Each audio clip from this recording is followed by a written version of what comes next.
¿Qué tal? Muy buenas tardes. Hay que frenar a la derecha y hay que salvar a la democracia. Y una cosa tiene que ver con la otra. Por eso, el primer título de nuestro programa es este que ya compartimos. Este monstruo avanza en Europa, en Estados Unidos, en América Latina, en algunos lugares. Frenar a la derecha. Este es el propósito posiblemente de buena parte del mundo. Algo hay que hacer. Miren ustedes lo que ha sucedido en los Estados Unidos. Allí la democracia simplemente crepita todavía como una ramita en el bosque después del incendio. Pero la realidad es que esa democracia recién puede resurgir si toman medidas contra Trump. Este es el juicio por el tema del Capitolio, la invasión al Capitolio, llevarse por delante todo lo que es el símbolo de la democracia de los Estados Unidos. Trump parece que no va a salir bien parado, pero si lo consigue con la defensa de los republicanos, chau democracia, porque no tiene mecanismo de defensa. Trump puede ser otra vez presidente de los Estados Unidos si este juicio lo llega a habilitar. Vamos a recordar cuáles son las imágenes de lo que sucedió cuando el ataque al Capitolio, todo armado y preparado e inducido por parte de Donald Trump y los más fanáticos seguidores. Estas eran las instancias ya culminantes de un ataque al Capitolio, con ese símbolo que estaba marcando la horca para Mike Pence, un hombre que había sido de lo más fuerte del gobierno de los Estados Unidos, pero que a última hora no había estado de acuerdo con Donald Trump y por lo tanto Trump lo condenaba y la gente pedía que lo colgaran. En esto terminó con una muerte, con heridos, llevándose todo lo que significa el símbolo de la democracia de los Estados Unidos por delante. Uno se pregunta, ¿puede suceder que Trump se lo lleve de arriba? Estamos muy pendientes de esto, porque lo que pase con Trump, si efectivamente lo paga, puede ser un muy buen ejemplo para toda esa derecha que se mueve en la Argentina o en cualquier parte del mundo, con un sentido de la impunidad que hace que lleven a cabo cualquier tarea, que todos se lo lleven por delante, la democracia y todos los etcétera que uno pueda poner cuando estamos defendiendo la legalidad y el republicanismo. De eso se trata fundamentalmente. Aquel ataque del 6 de enero del 2021 al Capitolio entró a la historia de los Estados Unidos como el episodio más bochornoso que ese país haya tenido cuando de democracia hablamos. Estas son las peleas, estos son los enfrentamientos que se dieron entre la policía y aquellos que se metieron en el Capitolio de esta manera y rompieron absolutamente todo, se llevaron todo por delante. ¿Por qué? Porque habían desarrollado el mismo sentido de la impunidad que tiene Trump, que es el mismo con el que cuentan muchísimos personajes a los que vamos a llegar en su momento aquí en la Argentina. Vamos a hablar ahora de lo que pervive aún de lo que fue aquello del Capitolio. Verán ustedes lo que dice Trump, Biden. Es interesante mostrarles el peligro que aún tiene los Estados Unidos frente a ese ataque descabellado que se da prácticamente todos los días de la derecha de los Estados Unidos. Dice Trump esto que compartimos ahora con ustedes en este video. Before I begin, I want to say a few words very briefly about the January 6th hearings that were highlighted last night. The insurrection on January 6th, one of the darkest chapters in our nation's history. A brutal assault on our democracy, a brutal attack on law enforcement, some losing their lives, and we heard about it last night again. It's important to the American people to understand what truly happened and to understand that the same forces that led January 6th remain at work today. Las mismas fuerzas que actuaron en el Capitolio siguen actuando hoy. Ahora ha trascendido, miren esta información, que Trump puede ser llevado a juicio. Y esto sería de las cosas más saludables que pueda ocurrir. No estamos pensando tanto en Estados Unidos como en nosotros, por supuesto que interesa por ese país también. El Comité del Asalto al Capitolio dice tener pruebas para encauzar penalmente a Trump. Esto puede ser muy grave una vez que caiga en ese sentido. Mientras tanto, hay que recordar que Trump ignoró hasta sus propios asesores. La gente que trabaja con Trump, cuando él dice, vamos a hablar de fraude, le decían, de ninguna manera, hay que aceptar el resultado, esto no es posible que lo hagas. Y Trump desobedeció. Es lo que pasa con estos locos desatados, de los que tenemos aquí algunos. En algún momento ellos se desprenden de todo raciocinio y se convierten peligrosos hasta para la gente con la que trabajan. Vamos a ver esto de Trump sobre los asesores a través de este video. my belief, my recommendation was to say that votes were still being counted. It's too early to tell, too early to call the race. And did anybody who was a part of that conversation disagree with your message? Yes. Who was that? The president disagreed with that. I don't recall the particular words. He thought I was wrong. He told me so, and that they were going to, go he was going to go in a different direction. This is a fraud on the American public. This is an embarrassment to our country. We were getting ready to win this election. Frankly, we did win this election. Este hombre carente de moral, de juicio, vaya preso, que sea enjuiciado, sería un buen dato. La derecha necesita de esos coscorrones internacionales y mucho más todavía, porque hacen demasiado daño. Fíjense ustedes a dónde llegó este hombre en su locura de poder. Pero también hay que recordar que detrás de Trump hay más de 70 millones de votantes que estarían dispuestos hoy, 70 o 75 millones de personas que estarían dispuestas a poner su voto por él. Y que mientras tanto ellos siguen organizando a los republicanos mapas que determinan que, aunque tengan menos votos que los demócratas, igual en el rubro electores ganan. En el estado de Luisiana, por ejemplo, donde hay un 33% de habitantes negros, ellos consiguen que en la repartición de los distritos solamente uno tenga mayoría negra, en el resto no lo hay. Quiere decir que dominan totalmente, y cuando usted lee 1 millón de votos para un lado y 500.000 para el otro, dice ganó el del millón de votos. No, ganó el que con 500.000 votos consiguió más electores que los representen luego para la elección del presidente. Y el otro tema fuerte de la derecha es la defensa del uso de las armas. Esto en lo cual caen los republicanos, y acá también tenemos representantes. Viene a ser lo mismo, pro-republicano, que dicen el que quiera andar armado que anda armado, y hay que vender armas si es necesario en los supermercados. Vamos a ver estas imágenes que marcan las marchas que se están realizando pidiendo que se regule la tenencia de armas. Este es el silencio con el que tratan de conmover al resto de los Estados Unidos y los discursos que llevan a cabo pidiendo que se termine la facilidad asombrosa con la que se puede comprar armas. ¿Qué opina la gente allí alrededor del clásico obelisco de la ciudad de Washington? All Americans have a right to not be shot, a right to safety. We've seen the damage that AR-15s do. When we look at the innocent children of Uvalde, tiny coffins horrify us. That should fill us with rage and demands for change. Now! Now! Not tomorrow, not tomorrow, the next day, or the next week, or next year. Now! Va a ganar la corporación del armamento. Va a ganar como siempre. Cuando se supo que los azúcares provocaban el daño que ya se conoce, no se pudo con ellos. Lo tuvieron que ocultar para que pudieran ganar las corporaciones, y por eso Estados Unidos es el país con mayor obesidad en el mundo.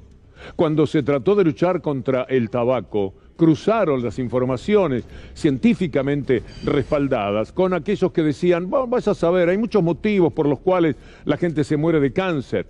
Y tiraban sobre la mesa otras razones, y con eso daban la pelea. Y también, por supuesto, ganaron los defensores del cigarrillo. Y ahora las armas. Miren ustedes lo que ha conseguido el Congreso. Es muy pobre como resultado. Después de tanta muerte, 300 casos de tiroteos masivos en lo que va del año. Republicanos y demócratas acuerdan un proyecto de ley con modestas medidas de control. El texto prevé también importantes inversiones en salud mental y seguridad de las escuelas para atajar la epidemia de violencia. La verdad, absolutamente ineficaz. Se trata de cuántos años hay que tener para comprar armas, se trata de tener o no tener armas. Se trata de una cosa completamente distinta a la que el Congreso se anima a hacer. Pero no se olvide que el Congreso, ya se lo hemos mostrado, está integrado por senadores que reciben millones de dólares no digo millones por decir. Mitt Romney, por ejemplo, 14 millones de dólares, y otros 7, y otros 10, y otros 4.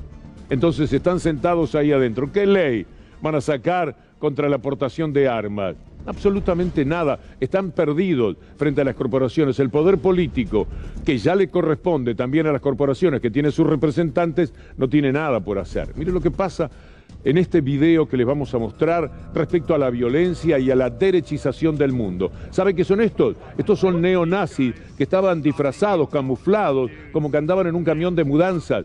¿Sabe a dónde iban? Armados hasta los dientes, a una marcha del orgullo gay. ¿Qué iban a hacer allí? Por supuesto, a provocar matanzas, destrozos, heridos. Lo que encontraran a su paso lo iban a destruir. La policía los agarró a tiempo, los tomó casi por sorpresa, pero ellos iban disimulando, como si fuera un camión de mudanzas, la presencia que querían tener en ese acto. Más de 30 detenidos están ahí, sometidos en este caso a la policía, que actuó con buena inteligencia. Bueno, acá tenemos representantes de esas derechas que no quieren saber absolutamente nada con esto y que tienen muchos seguidores. Cuando hablamos de 70 y pico de millones que hoy votarían por Trump en los Estados Unidos, pese a saber que es un zaparrastroso moral, estamos hablando de algo muy grave. Cuando hay seguramente 20, 30, 40 millones de brasileños que están dispuestos a votar a Bolsonaro, uno termina por no entender nada. Y aquí hay gente que en algún momento se pensó que iban a tener también algunos millones de votos y parece que empiezan a desinflarse. ¿Sabe lo que puede ocurrir con la derecha? Lo único que puede hacerles un poco de daño, que ellos mismos se afecten, que de tanto decir disparates algunos digan, no, yo hasta aquí llego, pero más no puedo. No sucede con mucha frecuencia, pero es la esperanza que uno tiene. Lo digo por el acto de Milei en Herli, donde pensaban hacer algo multitudinario, entrar al conurbano. La pobreza del acto habla por sí sola en estas imágenes. Por supuesto que esta no es la última palabra de nada, pero desde que vimos que la derecha mediática empezaba a atacar a Milei, a hacerle decir cosas horrendas a Milei, como por ejemplo vender armas en el supermercado, al perder ese sostén y al tener que mantenerse en los medios de comunicación a fuerza de disparate, el que se quiere morir de hambre, que se muera de hambre, y eso estaría bien, la venta de órganos, todo lo que está diciendo lo tiene que afectar de alguna manera. Ahí me parece que tenemos uno de los primeros resultados, por suerte. Mire, este paño de fotos que vamos a compartir con ustedes ahora es muy interesante. Este es el chileno Kast, el que compitió con Boric, el hijo de Bolsonaro, que es el que está en el medio, y Milei, Eduardo Bolsonaro y Milei. Los tres jugando, qué sé yo, como que tienen un arma en la mano. Son tipos no precisamente normales, por lo menos de acuerdo a lo que uno interpreta de la media. Mire el cariño que se profesan. Allí están en esa reunión que uno quisiera documentar para siempre, porque se trata de tres hombres que perfectamente un día pueden ser el poder. Así como lo ve. Milei está achicado, Kast perdió, Bolsonaro va a caer. Pero la derecha tiene una enorme fuerza mediática y económica como para reaparecer siempre en un escenario que es trágico cuando la derecha es la que predomina. Y usted, esto que dice Infonews, este destacado de nuestros colegas de Infonews, es muy interesante sobre cuál es el plan, cómo es el de la ultraderecha para criminalizar la protesta social. Esto es lo que piensan hacer. Ahí no hay separaciones. Se trata de un objetivo común entre los halcones y palomas del macrismo y los pseudos libertarios de Milei y Esper. El diputado de Juntos por el Cambio, Gerardo Milman, el que quiere terminar con el PAMI. Él llevó una iniciativa al Congreso para suspender la personería administrativa y cualquier beneficio económico que recibe por parte del Estado a toda organización involucrada en delitos o contravenciones durante movilizaciones. Este es el plan, criminalizar la protesta, llevarse todo por delante y luego ir a la represión validada por eso. Estábamos hablando de lo Bolsonaro. Emicida es un rapero que se encontró con mucha gente que estaba cantando contra Bolsonaro. Y vean ustedes lo que les dijo. Ano passado morri, mas esse ano eu não morro. seja.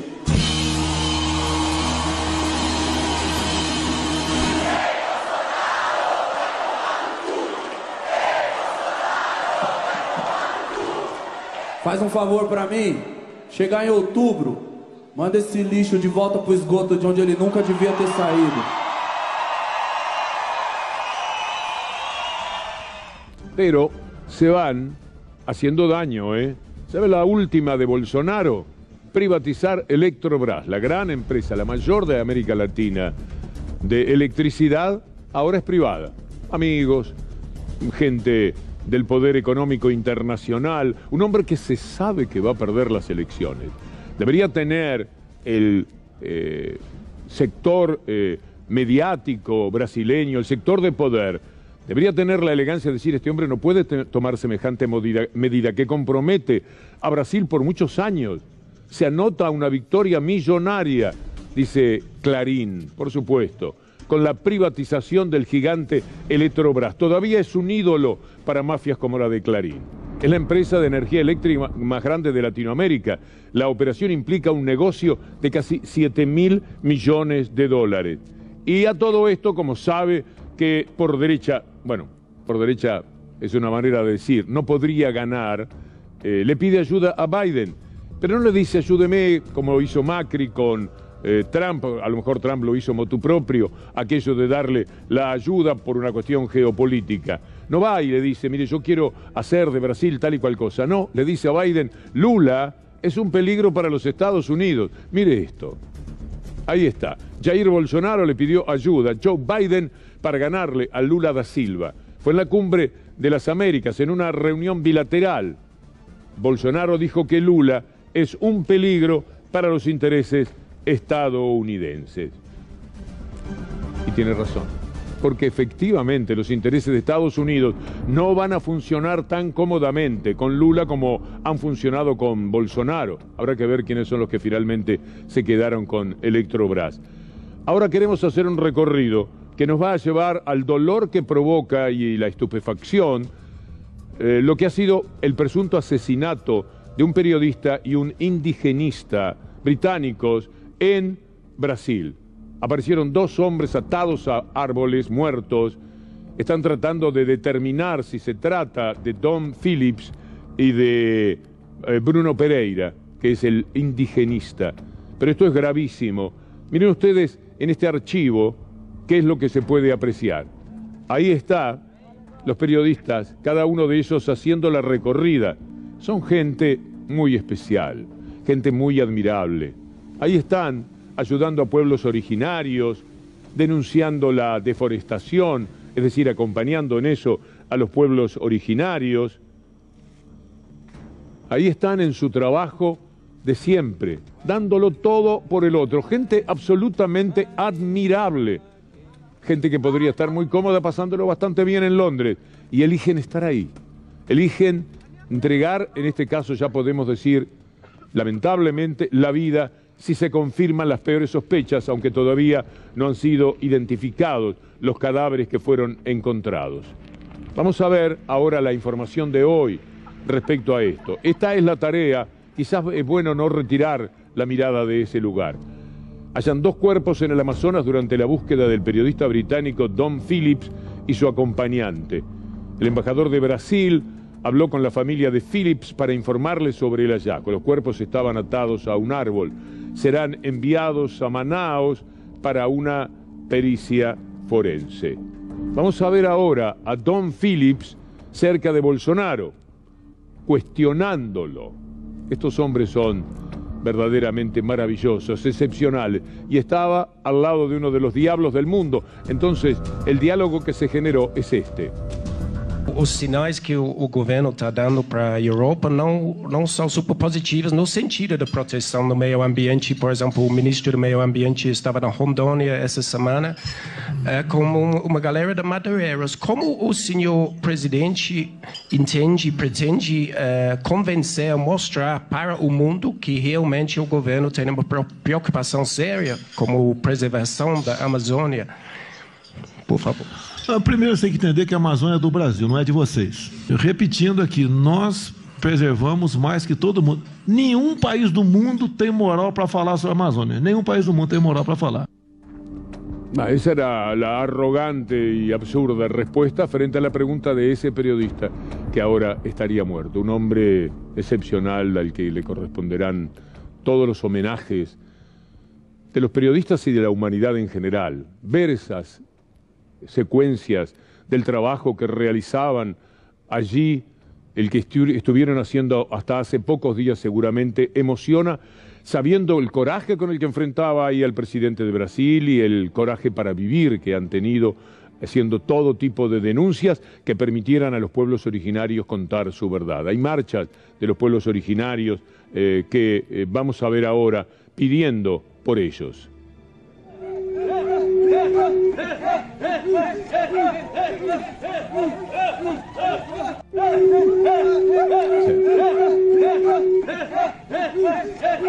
Este es un reclamo del día de hoy.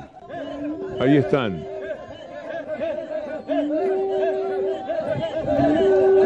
Manifestándose en un lugar que se llama Atalaya di Norte, para que Brasil y el mundo recojan esa imagen y de todas las maneras procuren hacer justicia frente a lo que ha sucedido. Pero todos los activistas corren tanto riesgo siempre. Es gente que da la vida. Mire lo que ha pasado. Vamos a poner una placa que motiva el asombro, inevitablemente. ¿Cuántos han sido asesinados en lo que va del año?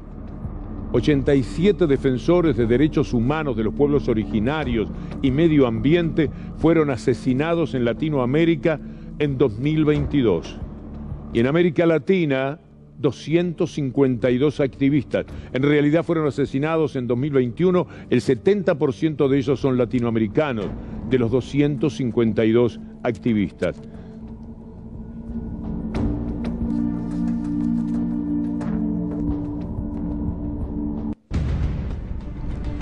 Vamos a hablar ahora de la globalización de la crisis, esto que sacude permanentemente al mundo y que por aquí, por supuesto, tiene coletazos muy importantes y que están generando muchísimos problemas en nuestra vida y sobre todo de los sectores medios y los más vulnerables. Mire este destacado en el cual se habla de la caída de las bolsas, por eso que entró en el mundo no hace mucho tiempo y que rápidamente empieza a dar muchísimas preocupaciones, angustias. Bitcoin se hunde y los mercados tiemblan ante la inflación y el riesgo de freno en la economía. Bueno, cuenta ahí lo que pasó la semana pasada, lo que ahora ocurre con la Reserva Federal de los Estados Unidos, que podría anunciar nuevas subidas de tipo después de que el viernes se confirmara que la inflación en el país llega al 8,6%. Veamos Estados Unidos en llamas por una inflación del 8,6%. 8.6%. Esa es la cifra de la inflación registrada en mayo en Estados Unidos, una nueva escalada de precios que ha venido empujada sobre todo por el fuerte encarecimiento de la energía, de manera que esta nueva subida de precios sitúa a la inflación como la más alta en los últimos 40 años. Los aumentos más significativos se registraron en alimentos con el 10.1%, gasolina con casi el 48% y vivienda que sube 5,5 puntos. Miren ustedes lo que el Washington Post publica de la pluma de Estefanía Pozzo, nuestra joven, magnífica conocedora de la economía. Nuestra economista dice: la inflación hace crecer el enojo contra los políticos. Los aumentos de precios tensionan las relaciones sociales. Mientras unos se llenan los bolsillos, sabemos de quién habla, otros apenas llegan a comer. No es que la porción de dinero extra que se llevan los aumentos de precios se evapore, sino que sale de algunas billeteras flacas para engordar especialmente a las más llenas. Bravo, Estefanía. Y el deterioro de la calidad de vida se traduce en una pérdida de popularidad para quienes toman las decisiones en la economía. Hay que jugar, hay que salir a la cancha definitivamente. Y esto es lo que se pide en la Argentina. Miren Suiza. ¿Usted quiere un país más cómodo, más tranquilo que Suiza? Bueno, la inflación también pasa por Suiza. ¿Y qué hacen en Suiza? En Suiza están hostigando, esto es lo que diría, qué sé yo, el diario Clarín de allá, por ejemplo, a los empresarios, a los remarcadores de precios. Es muy interesante. Vamos a ver un hilo de tuit de el economista Eduardo Garzón, español. Dice, otro factor importante que te sorprenderá es que el gobierno ha aplicado 3 medidas para regular los precios en Suiza. La primera medida consiste en endurecer las leyes anti-oligopolio. La segunda facilita la compra de productos de países vecinos si son más baratos. Sigue el hilo. Ustedes me avisan. La tercera es proteger los productos propios del país. Ahora saltamos a este tuit. Otro factor importante es que el gobierno ha aplicado 3 medidas para regular los precios. La primera medida consiste, bueno, esta es la que ya leímos recién. ¿Eso es todo? Bueno, no es poco. Lo que los suizos están haciendo es tomar las medidas. Los monopolios, los oligopolios, los que remarcan precios, son los enemigos del pueblo, también en Suiza, donde parecen tenerlo todo y viven la gran vida. Allí a la gente le duele muchísimo, por ejemplo, a los sectores jubilados. En Europa el jubilado es una institución muchísimo más fuerte todavía que entre nosotros, donde por supuesto tiene su valor. Pero allí la inflación siempre fue un motivo de honda preocupación, porque no se puede tocar ese factor en función primordialmente de los jubilados. Ahora vamos a ver lo que pasa en este mundo tan desigual con estudiantes de los Estados Unidos. Lo que cuenta Anaí Rubín aquí le va a llamar la atención. Su hijo se recibió quizás sin pagar un centavo, llegó a médico, arquitecto, ingeniero, y se puso a trabajar y pudo poner su pequeño estudio y no tenía deudas, etcétera. Bueno, eso es acá. Mire cómo es en los Estados Unidos. El endeudamiento de los estudiantes universitarios es el más alto desde 1995. Hay 46 millones que tienen deudas y el 11% directamente no puede pagar el préstamo. 1 de cada 3 graduados de la universidad termina sus estudios con deudas aproximadamente promedio de $30.000 y con poca posibilidad de conseguir empleo. 1 de cada 5 americanos entre 20 y 30 años tiene que vivir con sus padres o el 60% recibir ayuda. Con estas estadísticas, los jóvenes se ven obligados a obtener dinero como sea, ¿no?, para pagar su deuda. Los más desesperados hasta venden partes de su cuerpo. Se puede ver el diario de la universidad con avisos de la agencia californiana Miracle Baby Donor pidiendo donantes de óvulos. En general, las clínicas pagan entre $6.000 y $8.000 a estos donantes. Ahora, los que no se animan a vender sus óvulos pueden vender su sangre. Por 2 horas y media de sesión pueden obtener hasta $60 semanales. El 45% de las donantes tienen deudas entre $30.000 y $100.000. Bueno, parecería el método de Milei. Es una verdadera locura, es una ofensa a la dignidad humana que para poder pagar sus estudios tengan que entregar su sangre. Bueno, esto es lo que cuesta quizás estudiar en otros lugares. Por eso hay que cuidar al Estado.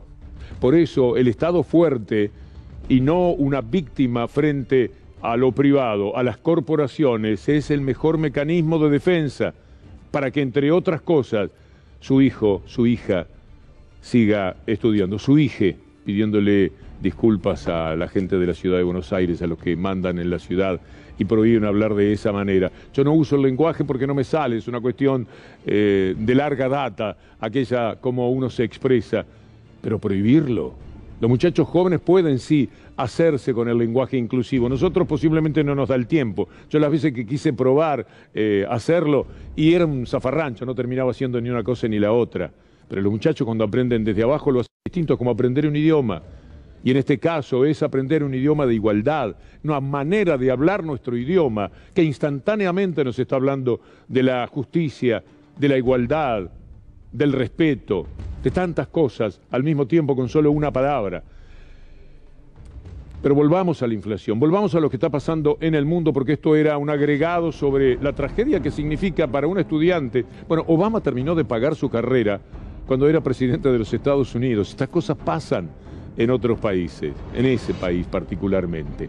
Pero decía, volvamos a la inflación, para decir que todo tiene que ver hoy día, naturalmente, con la guerra. Todo, en buena medida, se refiere a la guerra. Y mientras Zelensky pide, vamos a leer lo que dice Zelensky, vamos a escucharlo, mejor dicho, a Zelensky hablando de que se termine el bloqueo para poder entregar la mercadería al mundo.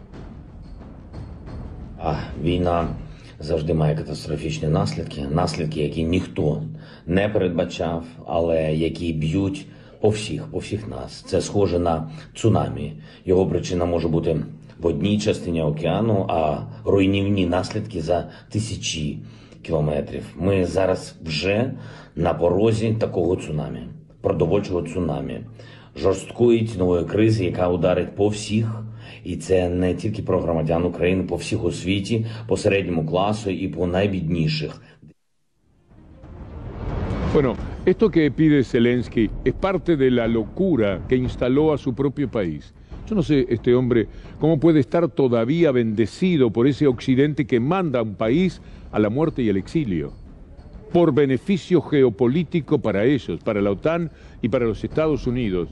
La verdad es que no se conoce una crueldad peor, hecho a través de un personaje que cada vez que uno lo ve no inspira la confianza de que ese hombre, un actor cómico, que salió presidente en una serie y después saltó a ser presidente de verdad, pueda solucionar. Bastaría que digan que no van a ser parte de la OTAN o que la OTAN lo diga. Esto que dice Biden es una verdad, pero es una verdad a medias. Vamos a leerlo a Biden cuando dicen que le dijeron a Zelensky no te metas en la guerra, pero no quiso escuchar. Muy bien, pero ¿para qué le siguen mandando armas?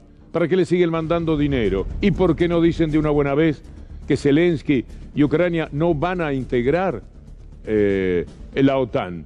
Que de eso se trata y ahí se termina buena parte de la motivación que tiene Rusia para llevar adelante la guerra. Y mientras tanto, la ventaja política de comprometer a Rusia como el causante de la hambruna mundial la pagamos absolutamente todos. Y nadie está diciendo en Occidente la purísima verdad, que es que la guerra se da por voluntad y podría decirse hasta decisión de Estados Unidos y de OTAN. Son muchas las hipocresías. La mujer de Assange, la esposa de Assange, salió a enfrentar a los Estados Unidos por el altísimo nivel de hipocresía del que hacen gala cuando consideran el tema Assange. Hace a estos temas escucharla. The US and UK are happy to talk about political prisoners abroad, but they've created a political prisoner of their own. At every stage, the law has been abused in order to victimize Julian. He has been silenced, he has been disappeared. Julian did nothing wrong. He exposed war crimes committed by known individuals. Those who committed the war crimes or responsible for those war crimes have not been held accountable. Julian is in prison because WikiLeaks is a publisher that specializes in the secrets that states keep the most hidden. Julian revealed war crimes by the US government, the world's superpower, in Iraq and Afghanistan, and the fact that it had normalized, institutionalized torture. And that superpower took revenge. The position of the UK right now is that it will extradite a publisher to the country that conspired to murder him.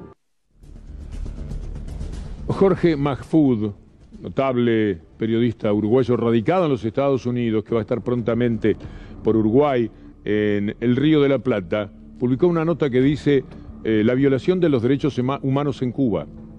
Habla de Guantánamo, que está en Cuba.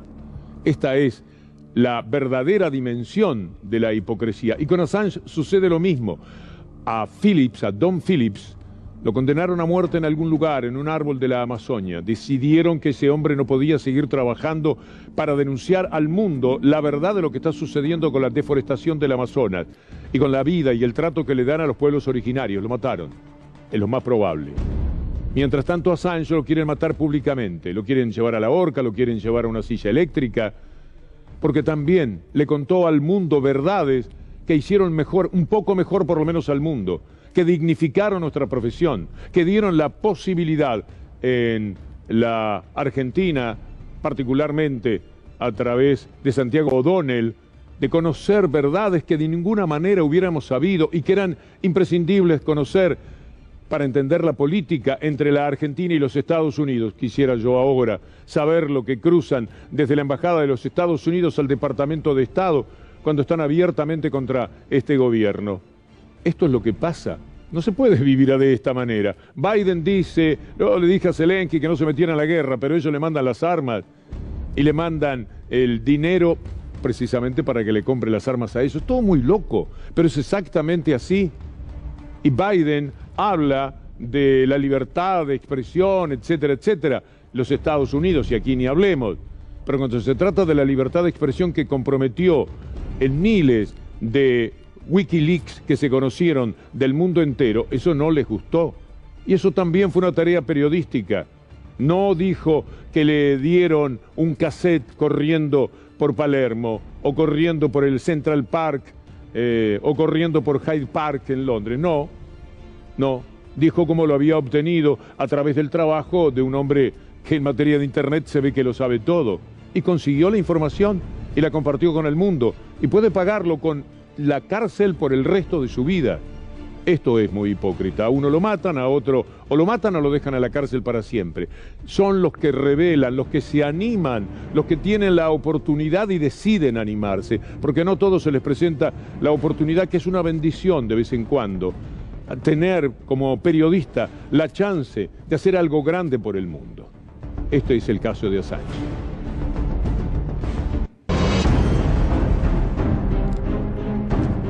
Derribando el muro. Esto es metafórico, pero también es real. Estamos derribando el muro. Hoy se terminó, en este tuit lo dice nuestra querida colega Cintia García, el muro de Clarín, el muro de la calle Ascasubi.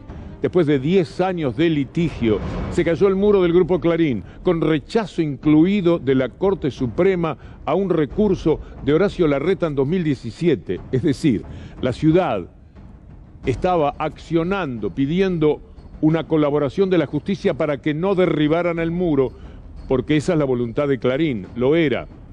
Entre gallos y medianoche, Clarín derribó la pared de 4 metros que cerraba una calle del barrio de Barracas, y esta luce completamente distinta ahora. ¿Quieren ver un poco el muro cómo era y cómo está ahora? Tenemos rápidos paños, ahí está el muro.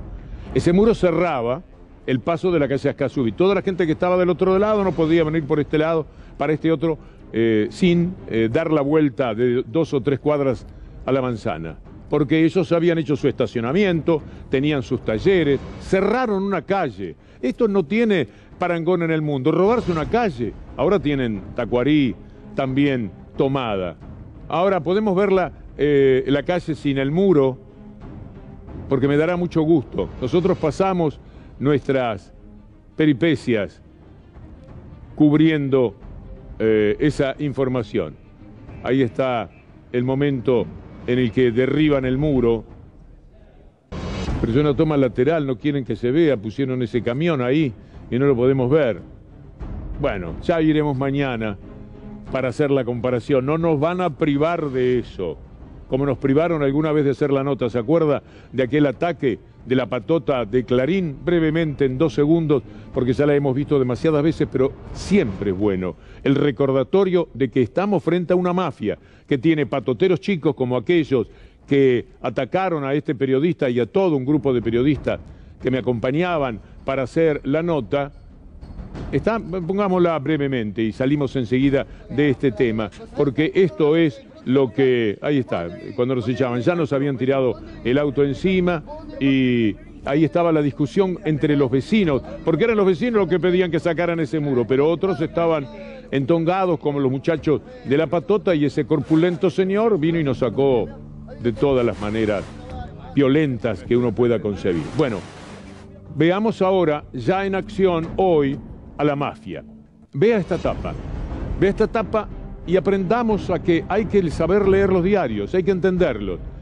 Lunes 13 de junio. Por la crisis financiera, el Central movería la tasa y Guzmán no viaja a Canadá. Fíjese, el alerta que da, si Guzmán no viaja a Canadá es porque la situación acá lo retiene, el tipo no se puede mover. Esto está muy mal, el país está cayendo a pedazos, esto es lo que le quiere decir Clarín. Mafia que necesita que efectivamente el país se caiga a pedazos. Ellos muchas veces hacen estos anuncios para que luego pasen las cosas que determinan que le den razones. No se puede vivir así. No se puede vivir así, y menos con la aceptación del propio gobierno. No es justo, porque al fin de cuentas somos todos los que estamos obligados a vivir, a convivir, a sobrellevar a esta mafia cada uno de nuestros días. Bueno, mire lo que respondió Martín Guzmán sobre esto. Yo no suspendí el viaje, la empresa canceló el vuelo y entonces no llegaba al foro. Voy a asistir de manera virtual, y en cuanto a la barbaridad de defoltear deuda en pesos, nuestro gobierno jamás haría eso, y yo le creo.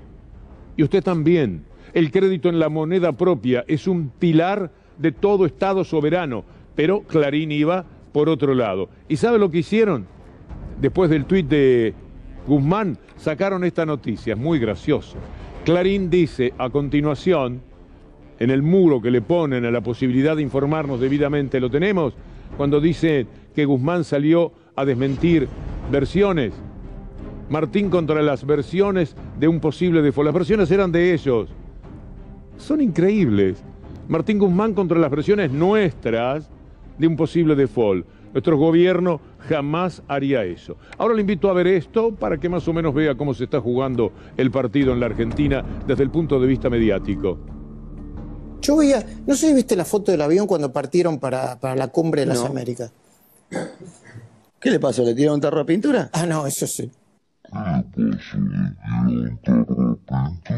Así como el coronavirus fue un virus mortal que destruyó la cabeza del mundo entero, el populismo, el kirchnerismo es un virus que revienta la cabeza y los cerebros de los argentinos. ¿Me entendés? Tal cual. Pero bueno. La Nación presume de tener la audiencia más calificada. Vamos a poner la forma en que lo dicen. Para La Nación, la audiencia más calificada es la clase alta media, vergonzoso. Ahí está lo de La Nación, pavoneándose y al lado el tuit. Pero muestra lo que son, y estoy de acuerdo. Vamos a ver ahora una infamia muy grande. Usted escuchó hablar del Caballo Suárez, ¿verdad? Por supuesto, muchísimo. Caballo Suárez es un sindicalista de SOMU. Un hombre al que le quitaron el honor, lo llevaron a la cárcel, lo pasearon a las rastras. Mire, la Inquisición a los culpables de no creer en Dios, los hacían andar a caballos y desnudos. Bueno, le quemaban los pies, les hacían cualquier cosa. Ahora tenemos una forma de inquisición también mediática. Y a este hombre le hicieron cualquier cosa. Y hoy fue absuelto. Absuelto por 3 jueces en un tribunal oral federal. Había estado a la cabeza del Sindicato de Obreros Marítimos Unidos, aquel con el que se quedó Triaca, ¿se acuerda? Y fue una tal González a manejarlo. Hicieron un verdadero desastre. La tal González ahora es legisladora.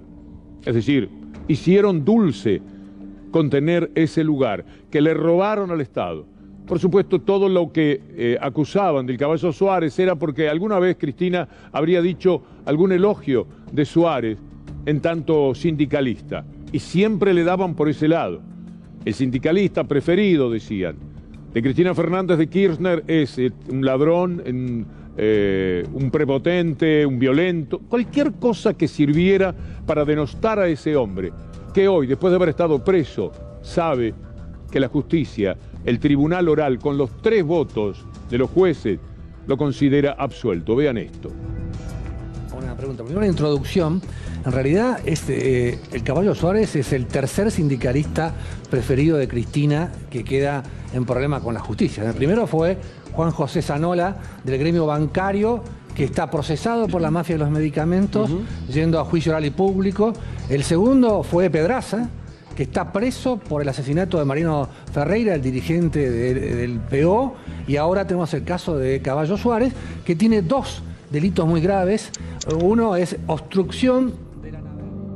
Bueno, ahí estaba el detalle más o menos de la calidad del espía en cuestión, el mismo que así daba información de cómo Cayo Máximo tenía una cuenta de 70 millones de dólares. Pero este es el daño que hacen. Nos hubiera gustado tener más tiempo para ocuparnos de esto, porque es una gravísima injusticia y la corrección no sirve para nada después de años de horas en televisión, de títulos de primera plana en los diarios, para que al final sepamos que efectivamente, como él lo proclamaba, lo decía, lo sostenía permanentemente, era inocente. El fiscal acusador, Elorrio, Sánchez Elorrio, es el mismo fiscal acusador contra los dueños de este canal.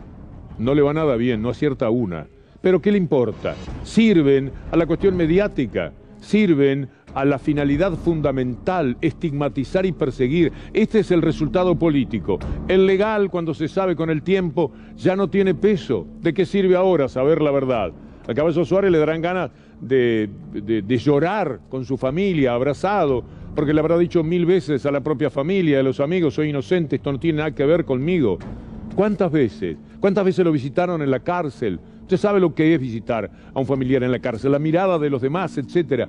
Los presos políticos han sido una constante de esta época del lawfare, eso de la que habla nuestro ídolo, nuestro hombre más importante, héroe cívico, como le decimos al doctor Zaffaroni, el lawfare. Vimos durante todo este periodo ha sido una manipulación del Poder Judicial que no es nueva en nuestra región, que es el famoso lawfare. Ese lawfare, ¿para qué sirve? Y sirve para perseguir opositores, pero cuidado, que al mismo tiempo sirve para que no se persiga a los que en ese momento están cometiendo delitos. Y cuidado, acá desaparecieron 80.000 millones de dólares. Esos 80.000 millones de dólares dejan huella, no es que se llevaron la alcancía del nene. Son 80.000 millones de dólares que han desaparecido. El temor que tienen muchos es que se siga la huella de los 80.000 millones de dólares. Y cada uno sabe lo que ha hecho.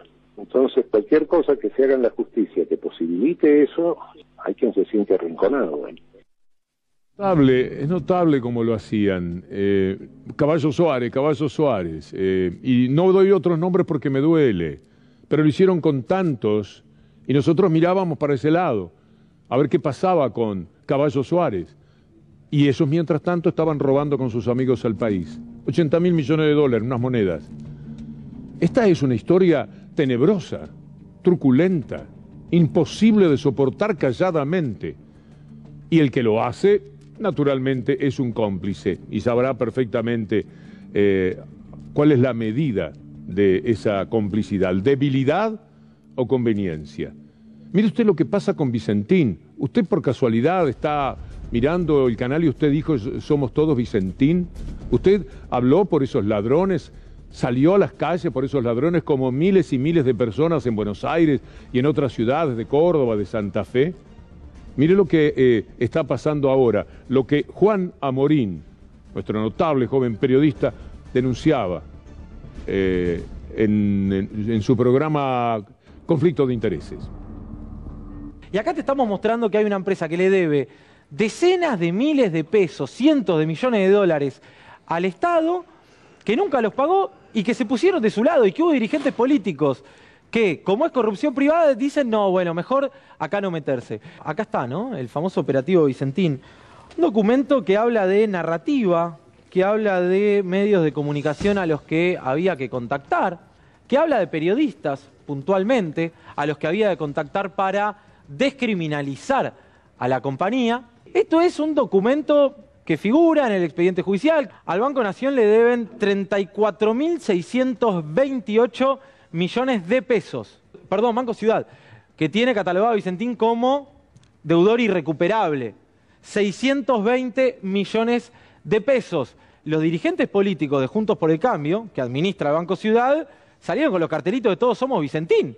Banco Provincia, la gestión de Mario Vidal, 2.384 millones de pesos. En los mensajes de Darío Nieto, el secretario privado de Mauricio Macri, se hablaba de la necesidad de acordar préstamos para Vicentín por fuera de la estructura del Estado. Ahora, ¿qué es lo que busca Vicentín? La quiebra. Este dato que es pertinente para seguir con lo que Juan Amorín estaba haciendo anoche. Yo me lo había perdido, me encanta poderlo compartir con ustedes. Advierten que Vicentín busca la quiebra para no pagarle a nadie. Carlos del Frade, gran conocedor de Vicentín, lo aseguró cuando habló del cierre del proceso preventivo de acreedores de la empresa cerealera. Pero sigamos con Juan Amorín. Fuerte impacto político y económico por el anuncio de intervenir y buscar la expropiación de Vicentín. Una empresa absolutamente clave, con una deuda enorme, especialmente con el Banco Nación. Hay intenciones de avance del gobierno sobre las empresas privadas. Vicentín en manos privadas era un desastre. No lavaron dinero, no lo mandaron afuera para sus accionistas Pero Vicentín no puede tener pérdidas. Es una fábrica de dinero. Vicentín termina siendo el fugaducto del macrismo. Ustedes piensan que una empresa que exporta 4.000 millones de dólares anuales, ¿pero dónde están? ¿No ingresaron a la Argentina? ¿Cómo que ingresaron a la Argentina? Los dejaron afuera. No estamos parados, absolutamente. No estamos en proceso de quiebra. Eso se hizo con la complicidad de 19 funcionarios del Banco Central de la República Argentina en tiempo de la presidencia de Guido Sanleris y de González Fraga a cargo de la presidencia del Banco Nación. Todos están procesados, todos están imputados. Pero el jefe de la asociación ilícita era el ingeniero Mauricio Macri. Así las cosas, ¿eh? Parece mentira. El episodio de Vicentín para mí es muy revelador, por así decirle, de conductas que se dan dentro del pueblo. Decimos que se vota en función de la honestidad de la gente. Bueno, también tenemos que cuidar nuestra propia honestidad, daría la sensación. Porque no se puede salir a proclamar la ayuda y la santidad de quienes ya estaba muy claro que eran unos ladrones, junto con el gobierno que les había permitido dar una inmensa cantidad de dinero. Tenemos que hacer una pausa, nos vamos a ir a la misma en este instante y después le quiero hacer una recomendación por las vacunas y el COVID, porque me di la cuarta el viernes y no lo pasé bien con la fiebre, así que tengo un consejito. El equipo de producción estuvo pugnando por tener, aunque sea 2 minutos, exactamente 2 minutos, a Francia Márquez, la candidata a vicepresidenta de Colombia, una mujer excepcional de nuestra América Latina que creo que nos está escuchando. Francia, si nos oye en este momento, en este intento un poquito frustrado de tomar contacto, le pedimos que nos haga una evaluación. ¿Qué se juega en esta sección? Se cayó la señal, ¿no? Sí, eso fue. Cuando vi la cara aquí de Pato del Vecchio, advertí, bueno, no hemos tenido suerte, estas cosas pasan. Está Marco Teruggi, de todas maneras, desde Colombia, en vivo, para decirnos qué hay en juego en estas elecciones. Marco, un abrazo, tenemos 2 minutos.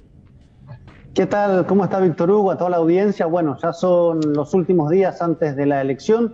La mayoría de las encuestas están dando empate técnico entre Gustavo Petro y Rodolfo Hernández, y en este contexto han aparecido lo que ya se conoce como los Petrovideos, que son videos desde el interior de la campaña del Pacto Histórico que Petro denuncia que fueron obra del espionaje del más alto nivel, así que desde hace días vienen impactando estos videos que intentan golpear a la candidatura progresista en una elección muy reñida, donde Hernández estuvo en los días recientes en Miami, refugiado, escondido con los sectores más conservadores que ahí hacen vida de los lobbies latinoamericanos y que ahora ya estaría regresando al país. Así que es un momento de mucha tensión porque bien se sabe, cuanto más apretado el resultado, más es un escenario incierto en un país que viene con mucha carga de tensión y confrontación política. Finalmente, ¿dónde está Francia en este momento? Donde hemos querido conversar con ella. ¿Qué ocurre ahí?